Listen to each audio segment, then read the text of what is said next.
अस्सलाम वालेकुम my YouTube family, कैसे हैं जी आप सब। आई होप आप सब बिल्कुल ठीक ठाक होंगे। अल्लाह का शुक्र है मैं भी बिल्कुल ठीक ठाक हूँ।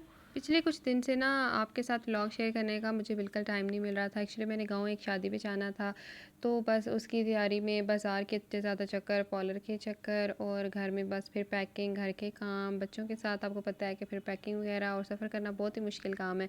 इतनी उनकी चीज़ें होती हैं, वो हम जितना मर्ज़ी ना संभाल संभाल के और जितना हम रखते जाए ना, एंड मोमेंट में फिर भी कोई ना कोई चीज़ ना हमसे मिस हो ही जाती है।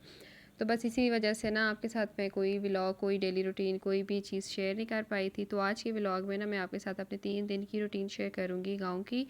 और गाँव जाने के लिए जो मैंने पैकिंग वगैरह की थी, जो शॉपिंग थी, वो अभी आपको थोड़ी-सी इसमें मैं दिखाऊँगी। बारिश होने की वजह से ना वेदर जो था वो भी एकदम ज़रा ज़्यादा ठंडा हो गया था। तो पहले जो कपड़े थे ना वो मैंने गर्मियों वाले ही रखे हुए थे, लॉन वगैरह के रखे हुए थे, लेकिन फिर सर्दी जो थी वो ज़्यादा हो गई थी। यहाँ भी थी, लेकिन गाँव में मैंने सुना था कि सर्दी ज़रा ज़्यादा, आपको पता है ओपन एरिया होता है तो वहाँ पे ठंड ज़्यादा होती है। तो फिर बस मुझे सर्दियों के लिए भी 2-3 जोड़े अरेंज करने पड़े थे। और हमारी अपनी तो खैर होती है, लेकिन बच्चों के साथ ना आपको पता है बच्चों के लिए ठंड बहुत ज़्यादा होती है, थोड़ी सी भी ठंड हो ना उनको काफ़ी हो जाती है। तो बच्चों के भी फिर मुझे सर्दियों की काफ़ी सारी चीज़ें, सॉक्स वगैरह और इस तरह की चीज़ें ना मुझे अरेंज करनी पड़ी थी। तो बस वो मुझे जल्दी में एंड मोमेंट में करना पड़ा, तो मेरे पास टाइम बहुत शॉर्ट था, इस वजह से आपके साथ कोई शॉपिंग, कोई इस तरह की चीज़ मैंने शेयर नहीं की थी। कोई भी रूटीन जो है ना वो मैंने आपको नहीं साथ साथ दिखाई थी। तो बस आज थोड़ी सी ना इसमें आपको मैं अपनी शॉपिंग की हल्की सी झलक भी दिखाऊंगी।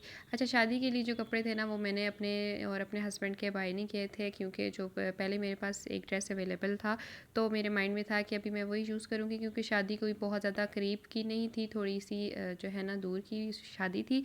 तो उसमें बस कोई ना लाइट से भी कपड़े चल जाते हैं, तो मैंने अपने और हस्बैंड के अरेंज नहीं किए थे। लेकिन बच्चों के लिए फिर आपको पता है मौसम चेंज हुआ था, तो बच्चों के ना मुझे फिर गर्म कपड़े बाय करने पड़े थे। तो ये सारी शॉपिंग जो है ना आगे चल के मैं आपको दिखाती हूँ।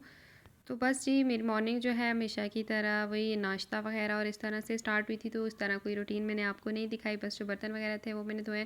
काम जो था मैंने यहाँ पे बहुत शॉर्ट किया था, क्योंकि और बहुत सारा काम था मेरे पास करने के लिए। तो घर के काम जो थे ना वो बस मैंने जल्दी जल्दी से ख़त्म किए थे। उसके बाद फिर मैंने पैकिंग करनी थी। पैकिंग वगैरह करने के बाद एक मेरा पार्लर का चक्कर था, वो लगाना था। और शाम को फिर ना मैंने गाँव के लिए भी निकल जाना था। हाँ, मैंने बने बनाए सेल्स में से जो है ना खदर के 2 जोड़े बाय किए थे, क्योंकि सिलवाने का भी टाइम बिल्कुल नहीं था मेरे पास। तो बस मैंने बने बनाए जो थे वो 3500 की सेल्स में ये चल रहे थे। बिल्कुल प्लेन प्रिंटेड सूट्स थे, लेकिन काफ़ी मेरे लिए ना काफ़ी थे। तो ये 2 जोड़े जो थे जल्दी से मैंने अपने बाय किए थे। और इसी तरीके से बच्चों के जो हैं वो भी फिर मुझे थोड़े वेलवेट और इस तरह के गर्म स्टफ़ में ना लेने थे। ये मेरा शादी का ड्रेस था जो मैंने पहना था, ये था तो लॉन में, लेकिन दिन को ये होता है कि धूप वगैरह होती है ना, तो लॉन वगैरह के भी चल जाते हैं। तो बस मैंने कहा कि अभी इस शादी को इसी के साथ मैं गुजारती हूँ। तो मैंने कोई नया ड्रेस जो था ना वो बाय किया भी नहीं था, और मेरे पास टाइम था भी नहीं, क्योंकि शादी के लिए आपको फिर पता है कि कपड़े डिसाइड करना ज़रा हम औरतों के लिए ना ज़्यादा ही मुश्किल होता है। तो मैंने बस जो ये मेरे पास था, फिर मैंने सोचा कि इसी के साथ मैं गुजारा कर लेती हूँ। ये ड्रेस मैं पहले भी 1-2 दफ़ा शादियों पे पहन चुकी हूँ। बहुत ही ये मेरा प्यारा ड्रेस है, मुझे बहुत पसंद है। इसकी डिटेल्स जो है ना वो मैंने कहाँ से लिया, कब लिया और कितनी इसकी प्राइस थी, वो भी इंशाल्लाह मैं किसी और व्लॉग में आपके साथ शेयर करूँगी। अच्छा जी, बड़ी मुश्किल के साथ पैकिंग और घर के सारे काम जो थे वो ख़त्म करने के बाद हमारा सफ़र जो था वो शाम के 3-4 बजे स्टार्ट हुआ था। अच्छा, वीकेंड था ना, तो वीकेंड पे ये बहुत बड़ा मसला होता है कि इवनिंग में हर कोई गाँव की तरफ जा रहा होता है, तो बहुत ज़्यादा ट्रैफिक होती है। तो ट्रैफिक का तो बहुत ही ज़्यादा मसला था। हमें सिर्फ मोटरवे तक पहुँचने में ना 1 से डेढ़ घंटा लग गया था अपने घर से। शाम का ट्रैवल हम इस वजह से भी करते हैं क्योंकि मेरे हस्बैंड के जॉब का बहुत इशू होता है, तो उनको आफ्टरनून में ना शॉर्ट लीव मिलती है। तो उनकी शॉर्ट लीव जब मिलती है उसके बाद ही फिर हम अपने गाँव की तरफ निकलते हैं ज़्यादातर। रावलपिंडी से हमारे गाँव तक जो है वो तकरीबन 2 घंटे का सफ़र है, लेकिन ट्रैफिक बहुत ज़्यादा होने की वजह से ना हमारा ये सफ़र तकरीबन 3 साढ़े 3 घंटे में कंप्लीट हुआ था। गाँव जब हम पहुँचे तो वहाँ पे बहुत ज़्यादा सर्दी थी।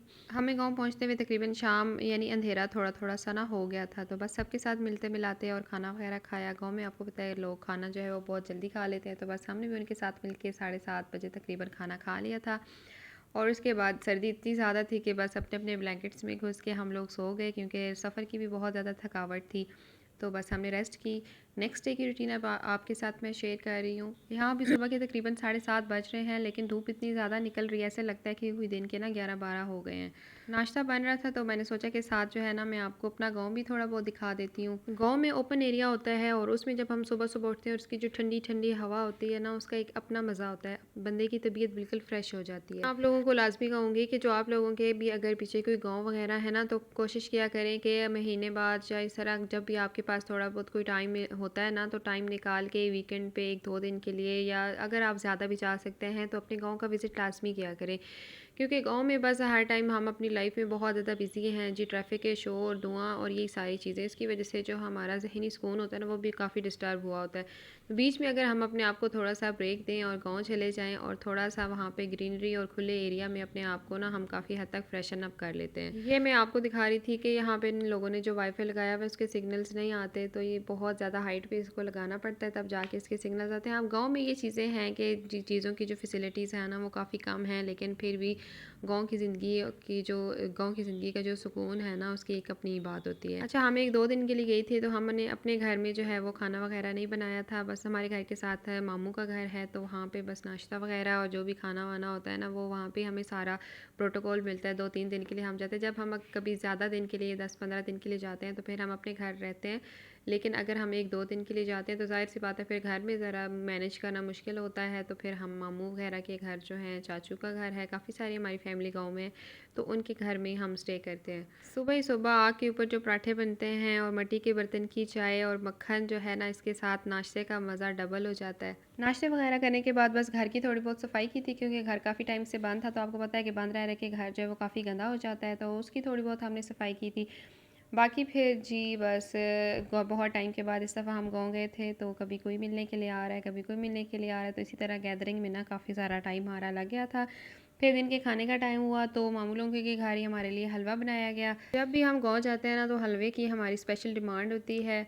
वैसे भी हलवा सब शौक से खाते हैं, लेकिन जिस तरीके का ठंडा-ठंडा मौसम था ना उसकी वजह से सबका बहुत ज़्यादा दिल था, इस वजह से हमने उनसे स्पेशल जो है वो हलवा बनाया था। हलवे की सिंपल सी रेसिपी जो है वो मैं आपके साथ शेयर करती जाती हूँ। अच्छा, ये भी बताती चलूँ कि ये जो हलवा है ना ये सूजी का नहीं होता, बल्कि हमारी साइड पे जो हलवा है ना वो आटे का बनाया जाता है। लेकिन इसका जो तरीका है ना वो बिल्कुल ऐसे ही होता है जैसे सूजी का हलवा बनता है। इसके लिए जो आटा होता है ना उसको कुछ टाइम के लिए पानी में या दूध में भिगो के रख लेते हैं, और साथ जो चीनी है या गुड़ है जो आपकी मर्ज़ी उसकी चाशनी रेडी कर लेते हैं। इवन आप कोशिश करें कि जो सूजी या आटा जो भी आपने भिगो के रखा है ना उसको आधे से पौना घंटा अच्छी तरीके से भिगो के रखें। चाशनी जब रेडी हो जाए तो उसके अंदर आटा डाल दें और इसको बस आपने ना अब मीडियम सी आंच पे पकाते जाना है जब तक ये अच्छी तरीके से खुश्क हो जाए। आपके सामने है कि कितने अच्छे तरीके से ये खुश्क हुआ है। हाँ, इसमें मेहनत ज़रा ज़्यादा लगती है, इसको बहुत ज़्यादा पकाना पड़ता है, तो इस वजह से जो है ना 2-3 बंदे लगते हैं यहाँ पे, क्योंकि एक बंदा जो है वो उसके बस का काम नहीं, वो थक जाता है। तो बस हलवा रेडी हो गया, तो उसके बाद जो भी ड्राई फ्रूट्स आपने डालने हैं, नारियल वगैरह डालना है, मेवा वगैरह जो आपकी चॉइस है ना वो सारी चीज़ें डालें, तो इसका जो टेस्ट होता है ना वो डबल हो जाता है। हलवा बनने के बाद साथ ही जो है ना तंदूर पे रोटियां बनाई गई थी,